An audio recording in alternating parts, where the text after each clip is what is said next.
Somo la Injili takatifu lilivyoandikwa na Yohana. Siku ile Yesu aliwaambia wanafunzi wake, mimi ndimi mzabibu wa kweli na Baba yangu ndiye mkulima.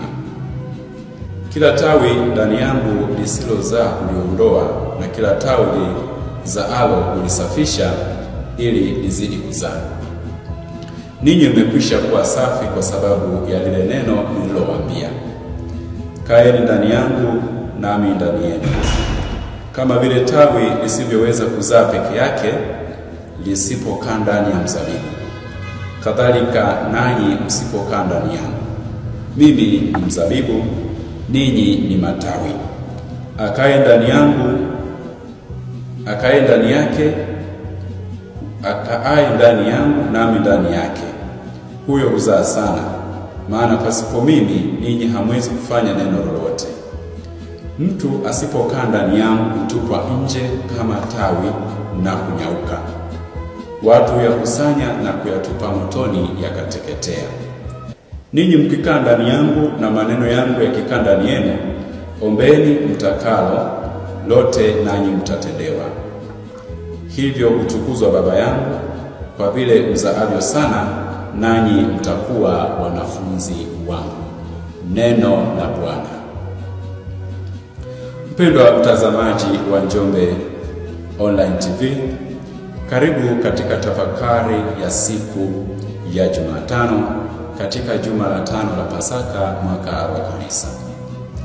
Ndugu mpendwa, katika Injili Yesu anajitambulisha kama mzabibu wa kweli na sisi ni matawi.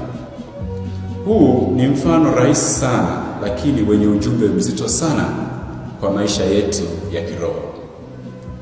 Tawi haliwezi kuzaa matunda peke yake bila kushikana na mzabibu. Vivyo hivyo sisi hatuwezi kuzaa matunda ya kweli kama upendo, amani, uvumilivu na haki bila kubaki ndani ya Kristo. Mara nyingi tunajaribu kuishi kwa nguvu zetu wenyewe, tukisahau kwamba nguvu ya kweli kutoka kwa Mungu. Yesu anasema wazi, ninyi mkikaa ndani yangu na maneno yangu yakikaa ndani yenu, ombeni mtakalo lote nanyi mtatendewa. Hapa tunafundishwa kwamba kukaa ndani yake si jambo la juujuu tu, ni uhusiano wa karibu. Kusali, kusikiliza neno lake na kuishi kulingana nalo kila siku.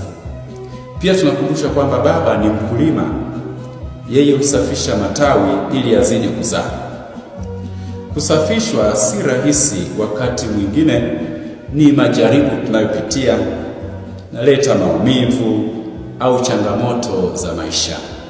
Lakini haya yote yanakusudi ili kututakasa na kutufanya tuzae matunda yaliyo mema zaidi. Hivyo tuombe neema ya kubaki ndani yake ili maisha yetu yawe ushuhuda hai wa uwepo wake. Tumsifu Yesu Kristo.